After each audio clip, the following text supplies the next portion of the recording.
नमस्कार, आपका स्वागत है। मैं मनीष शरण छत्तीसगढ़ तक में आप कई मुद्दों पे चर्चा करते हैं। आज की चौपाल जो है वो पत्रकार और खासकर युवा पत्रकारों के साथ है, जिन्होंने चुनाव को नज़दीक से देखा है और साल दर साल कई तरह के चुनावी गतिविधियों को न सिर्फ देखा बल्कि उसकी गहनता से, गंभीरता से रिपोर्टिंग की है।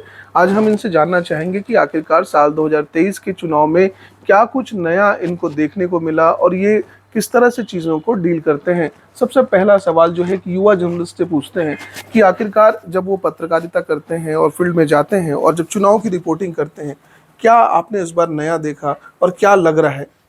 इस बार जो प्रमुख तौर पर परेशानी आई है निर्वाचन आयोग के तो जो व्यवस्था रही वो बहुत बेकार रही। इस बार ना जो प्रशिक्षण दिया गया कर्मचारियों को वो सही नहीं था। इस वजह से वोटिंग परसेंटेज भी प्रभावित हुआ। जो परिणाम हमको नज़र आ रहा है इस बार, हमारे बिलासपुर ज़िले की बात करें तो 70+ पिछले बार वोटिंग परसेंटेज था, जो इस बार और कम हो गया, जबकि बढ़ना चाहिए। प्रशासन द्वारा भी जागरूकता अभियान बहुत चलाया गया, उसका कहीं ना कहीं परिणाम हमको धरातल पे नहीं दिखा। इसका एक वजह यह भी है कि जो कर्मचारियों को प्रशिक्षण दिया गया वो प्रॉपर नहीं था। इस वजह से घंटों मतदान देने में आदमी खड़े रहे। मैं खुद मैं एक यहीं लाल बहादुर शास्त्री की बात कर रहा हूँ। मैंने देखा एक व्यापारी था, वो 3 बार आया वो दुकान छोड़ छोड़ के, लेकिन वो वोट नहीं डाल पाया। अंततः वो वापस जाना पड़ा। क्यों? क्योंकि जब भी आ रहा तो आधा घंटा खड़ा होता था, फिर लाइन समस्या बढ़ जाती। तो वो प्रयास तो किया मगर वो सफल नहीं हो पाया। तो कहीं ना कहीं निर्वाचन को ये ध्यान देना चाहिए कि मतदाता आता है वोट डालने इच्छुक, तो उसको परेशानी ना हो। तो इसका खामियाजा कहीं ना कहीं मतदान पे दिखा है, इसलिए परसेंटेज डाउन हुआ है। वोटिंग परसेंट जब डाउन हो जाता है, आप एक सीनियर फोटोग्राफर हैं, आप कई चीज़ें ऐसी क्लिक करते हैं जो हजार शब्दों के बराबर एक फ़ोटो होता है। तो आपने अपनी तस्वीरों में क्या देखा जब आप चुनाव रिपोर्टिंग के दौरान जब आप क्लिक कर रहे थे महत्वपूर्ण जो है समय को? मैंने देखा जो बुजुर्गों में है ना वो ज़्यादा अच्छा था। पहले भी उन लोग हमेशा फर्स्ट वोट डालते हैं और लास्ट तक अक्सर वही देखा। जो युवा शक्ति है उसमें कमी देखा मैं। अभी भी युवा लोग जो है ना वो नहीं आते, खाली बाहर में घूमने उमने काम किए हैं और माहौल बना क्रिएट करने का काम किए हैं। हमने देखा कि पॉलिटिक्स में युवाओं का बड़ा रोल होता है। इस बार सेल्फी जोन बना था, अलग से कई तरह के जोन बनाए गए थे, युवाओं के लिए खास ध्यान रखा गया था। इतना प्रयास करने के बाद जो वोटिंग परसेंट, आप क्या किस तरह से देखते हैं इसको? चुनाव आयोग द्वारा पिछली आचार संहिता लगने के बाद से भयंकर अभियान चलाया गया, जन जागरूकता अभियान चलाया गया था। इसमें वर्ल्ड रिकॉर्ड भी बनाया। प्रशासन ने अपने स्तर पर तो पूरा रिकॉर्ड तैयार कर ली, लेकिन धरातल स्तर पर इस तरह से दिखाई नहीं दिया। सेल्फी जोन बनाना, आदर्श मतदान केंद्र बनाना, ये मायने नहीं रखता। वहाँ की व्यवस्था मायने रखता है कि वहाँ मतदाताओं के लिए किस प्रकार की सुविधा है। घंटों लाइन लगाना तो नहीं पड़ रहा है। अगर ये सेल्फी जोन और आदर्श मतदान केंद्र ये सब बनाने के बजाय उन लोग के लिए बूथ अगर बढ़ा देते, मशीन की संख्या बढ़ा देते, तो उसमें ज़्यादा फायदा होता और जल्दबाजी में जल्दी से मतदान भी युवा करके निकल जाते। तो स्मूथ मतदान होता अगर चीज़ें थी। आपने कई चुनावों को देख लिया है इस दौरान और आपने देखा है कि साल दर साल चुनाव के पैटर्न में क्या बदलाव आए हैं। As a journalist, as a photo journalist, आपने जो बदलाव महसूस किया, आपको क्या लगता है नकारात्मकता की तरफ बढ़ा है या फिर कुछ अच्छा हो गया इन दिनों? देखिए, मैंने कल जो कवरेज के दौरान जो मैंने महसूस किया, जो जो नए जो मतदाता थे, युवा या युवती, तो उन लोगों में काफ़ी उत्साह रहा मतदान करने के लिए। लेकिन जो बीच के जो बच्चे, जो जिनका 2 साल 3 साल 4 साल 5 साल, मतलब जो एक बार या 2 बार जिन्होंने मतदान कर दिया, उनमें मुझे जागरूकता की कमी नज़र आई। तो ऐसा मतलब जो जो लंबी जो लाइनें लगी हुई थी उसमें मुझे ऐसा युवा बैच कहीं नज़र नहीं आया, चाहे युवतियाँ हों या युवक हों। और देखिए, पहली बार हम लोग ने देखा कि मैंने 4 इलेक्शन कवर किया और ये पहली बार देखा कि हमारे ज़िले में किसी गांव में चुनाव का बहिष्कार किया गया। क्यों? मतलब उनकी एक ही मांग थी कि वो उनके जो गांव को जो पहुंच मार्ग, जो सड़क, वो इतनी जर्जर है। कल मैं वहाँ मौके पर गया था, वो इतनी दयनीय थी। उस सड़क को बनाने के लिए उन्होंने कई बार आंदोलन किया, प्रशासन से मांग की, लेकिन वो बन नहीं पाया, इसलिए उन्होंने कल बहिष्कार किया। ऐसा ही मैंने कल शहर से लगा हुआ एक ढेका ग्राम पंचायत है, वहाँ मैं कवर करने के लिए, लगभग 1449 या 39 समथिंग ऐसी कुछ मतदाता है वहाँ। एक ईवीएम मशीन की व्यवस्था थी वहाँ, और मतलब एक वोटर को 6-6 7-7 घंटा वेट करना पड़ा। तो अब आज का जो भाग दौड़ का जो समय है, इस ऐसे भागदौड़ के समय में लोग इतना समय दे करके मतदान करना उचित नहीं समझते। जैसे एक बंदा मुझे मिला जो रायगढ़ से अपना मतलब जॉब छोड़ के वो आया था वो मतदान करने, वो निराश होकर कर लौटा, क्योंकि वो 6 घंटे उसने लाइन में लगने के बाद भी वो मतदान नहीं कर पाया। तो और कहीं ना कहीं जो कर्मचारियों में जो धीमी गति से जो कार्य जो कर रहे हैं, तो निर्वाचन आयोग को इस विषय में सोचना चाहिए कि थोड़ा सा मतलब जो उनकी जो कार्यशैली है उसमें थोड़ी सी वो आनी चाहिए, बदलाव आनी चाहिए। ये जो निर्वाचन अधिकारी हैं उन्होंने कई तरह के, जैसे आपने बताया कि वो जो है जो है वो अपनी क्या बोले श्रेय तो लिया काफ़ी कामों का, लेकिन ग्राउंड जीरो पे वो चीज़ें दिखी नहीं। आप जब लिखते पढ़ते हैं इस मामले में तब आप भी कई चीज़ों का ध्यान रखते हैं। कौन सी बातें हैं जिनको आप लिखते पढ़ते समय ज़्यादा ध्यान रखते हैं और सोचते हैं कि इसको गलत तरीके से या इस जैसा है वैसे ना इसको डिस्क्राइब किया जाए? हाँ, देखिए हम लोग रिपोर्टिंग करते हैं तो बहुत सारे सीमा में रहकर हमको करना पड़ता है, क्योंकि ये प्रशासन जैसे जन जागरूकता अभियान चला रहे हैं, लेकिन उसमें अगर असफल हो रहा है तो इसको हम लोग पब्लिक के सामने फेस नहीं करते, लाते नहीं हैं, ताकि यदि अगर असफलता को हम पब्लिक के सामने प्रस्तुत करेंगे तो इसका नकारात्मक असर पड़ेगा। इसलिए हम कहीं ना कहीं शासन के नियम के अंदर रहकर हम लोग रिपोर्टिंग करना हम लोग को पड़ता है। हम शासन के अंदर रह के रिपोर्टिंग करते हैं, अपने नैतिक कर्तव्यों को भी मानते हैं। साथ में हमने देखा कि पास की इस बार समस्या रही, खासकर बिलासपुर कॉन्स्टिट्यूंसी में हमने देखा कि कुछ लोगों के पास तो पास था, वो अंदर जाएंगे और आगे काउंटिंग में भी जाएंगे, लेकिन बहुत से ऐसे लोग हैं जो बाहर रह जाएंगे। आपको क्या लगता है ये व्यवस्था थोड़ी ठीक है, इसको सुधारने की दरकार है? नहीं, बिल्कुल इसको सुधारने की दरकार है, क्योंकि जब तक आप अंदर में नहीं जाओगे तब तक आपको पता नहीं चलेगा कि क्या दिखाना है क्या नहीं दिखाना है, इसलिए पास वास ज़रूरी था। पॉलिटिशियन लोगों की भी बहुत जो है यहाँ पे दरकार रहती है कि वो काम जब आप करते हैं तो इस तरह की चीज़ों को, खासकर काउंटिंग की व्यवस्था पे भी अपनी बात रखें। और जनप्रतिनिधियों के साथ लगातार जो है निर्वाचन और जिला प्रशासन की बैठकें होती हैं। क्या लगता है कि इस तरह की प्रॉब्लम जो है उस समय डायग्नोस नहीं हो पाती, या इसको होने दिया जाता है ताकि वोट जो है वो पैटर्न पे चलता रहे? इसमें जनप्रतिनिधि और निर्वाचन दोनों की जिम्मेदारी है कि यह इसको प्रॉपर ढंग से, एक सुनियोजित ढंग से इसका क्रियान्वयन होना चाहिए। कि कुछ चीज़ें क्या होती, बहुत सी चीज़ें जनप्रतिनिधियों को भी जानकारी नहीं होती और कई जानकारी निर्वाचन आयोग को भी नहीं होती।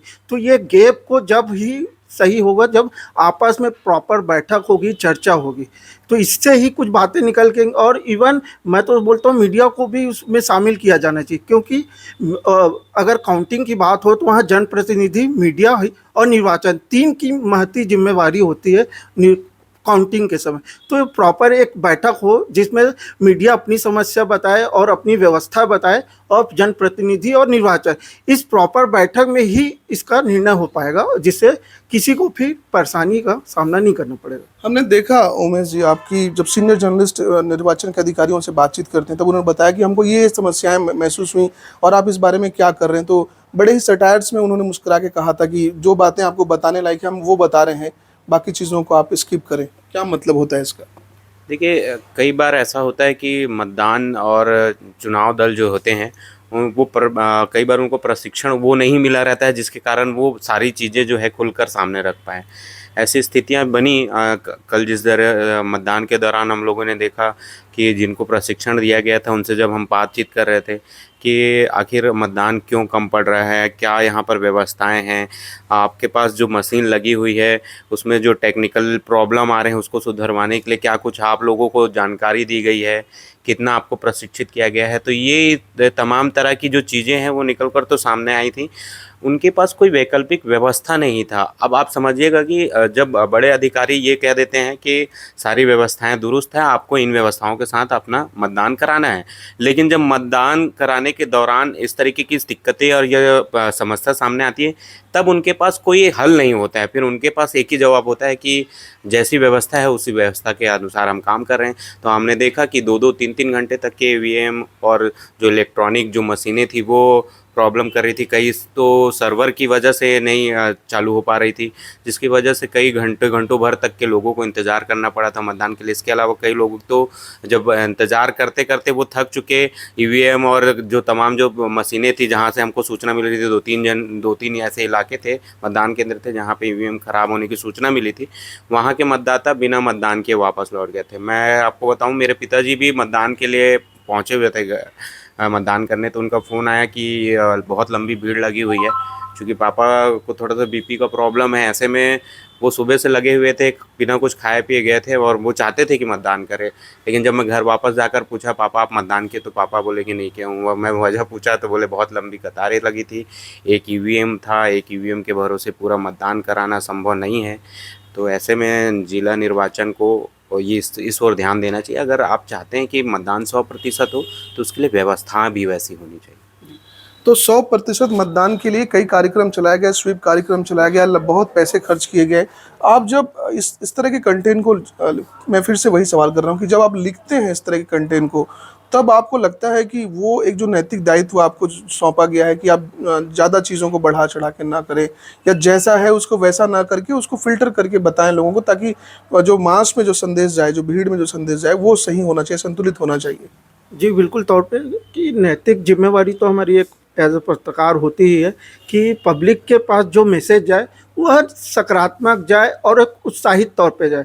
लेकिन चूंकि हम पास से करीबों को चीज़ों से देखते हैं तो जानकारी तो अभाव हमको पहले ही हो जाता है कि यहाँ पे कुछ हो सकता है, लेकिन हम उस चीज़ को हम मैसेज के माध्यम से लिखावट में वो कर नहीं सकते।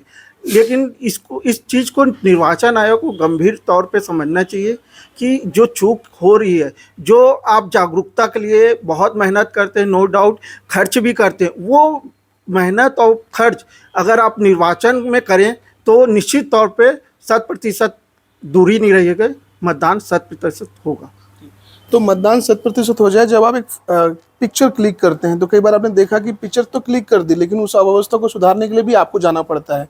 कोई गिर गया तो उठा देते हैं पिक्चर क्लिक करने से के बाद भी। तो कई बार ऐसा आया कि एक फोटो जर्नलिस्ट जिन चीज़ों को देखता, समझता या महसूस करता, उसमें वो खुद भी इन्वॉल्व हो जाता। कभी ऐसी घटना हुई इस दौरान? नहीं, अभी तो ऐसा नहीं हुआ क्योंकि प्रशासन इसमें ठीक ठाक था, व्यवस्था में, क्योंकि व्हील चेयर ये सब कंप्लीट रखा था, तो ऐसा तो नहीं आया। किसी को देखा जब आपने रिपोर्टिंग के दौरान जो जनप्रतिनिधि है वो अपनी तरफ से कोई व्यवस्था करता हुआ नजर आता हो, चेयर लगा दें पब्लिक के लिए, इधर एक पंखा चला दें, कुछ इस तरह की चीजें देखी जनप्रतिनिधियों की तरफ से? नहीं, इस चुनाव में तो जनप्रतिनिधियों की तरफ से इस कोई व्यवस्था को लेकर कुछ दिखाई नहीं दिया, क्योंकि पंचायत चुनाव को लेकर जनप्रतिनिधि एक्टिव रहते हैं। ये विधानसभा चुनाव था और जनप्रतिनिधियों को अंदर प्रवेश प्रतिबंध भी था, पूरे सुरक्षा चाक चौबंद लगा हुआ था। तो ऐसा कहीं नज़र नहीं आया कि जनप्रतिनिधि वहाँ जाए और कुर्सी लगाएं, मतदाता के लिए व्हील चेयर लेकर जाएं। हाँ, ये ज़रूर रहा कि भीड़ लंबी लाइन की वजह से बुजुर्ग दंपत्ति वोटर को साथ में लेके अंदर घुस के पहले वोट खुद डाल के आ गए। हमने देखा कि जो मतदान केंद्र थे उसके दूर जो है आपको पर्चियां दी जा रही थी राजनीतिक दलों के द्वारा। यही पर्चियों के दौरान अगर वो एक गिलास पानी भी रखते अपने वोटर के लिए तो भी शायद नियम के खिलाफ हो जाता, लेकिन नैतिक तौर पे तो रखना चाहिए था। हाँ, ये पानी और मेडिकल किट्स की सुविधा भी रखनी चाहिए, क्योंकि ये तो सामान्य सी बात है और सुविधा है, मतदाताओं के हित में ये सुविधा है। और नाश्ता वगैरह तो किए ही थे मतदाताओं के लिए, जो वोटिंग डाल के वापस आ रहे थे उनके लिए जनप्रतिनिधि चाय नाश्ते की व्यवस्था किए थे। ये हमने देखा कि खाने की बात हो गई, जो मतदान कर्मी जो खाना खा रहे थे वो काफ़ी अच्छा था, ऐसी हमको फीडबैक मिली। लेकिन जो लोग बिलासपुर से बाहर जा रहे थे मतदान ड्यूटी में, उनके लिए थोड़ी कठिनाइयाँ थी। वो मध्याह्न भोजन जैसे कुछ खाने के साथ अपना काम कर रहे थे, तो कई बार ऐसा लगा कि ये जो सर्कमस्टेंस है, परिस्थितियाँ बनी हैं, वो फेवरेबल नहीं दिख रही हैं लोकतंत्र के आइदर इन अधिकारी कर्मचारियों के। देखिए, कल कवरेज के दौरान कई ऐसे मेरे मित्र जो पुलिस विभाग में हैं, शिक्षक हैं, तो उन्होंने मुझे शिकायत की कि भाई नाश्ते के समय में खाना लेके आ रहे हैं, खाना हमको रात को फ़ोन करना पड़ रहा है, क्योंकि हमारे बिलासपुर ज़िले में सेंट्रल किचन से व्यवस्था की गई थी खाने की। तो जो टाइम है जो खाना खाने का 9 बजे, मतलब 12 बजे रात को तक उनको खाना उपलब्ध नहीं हो पाया था।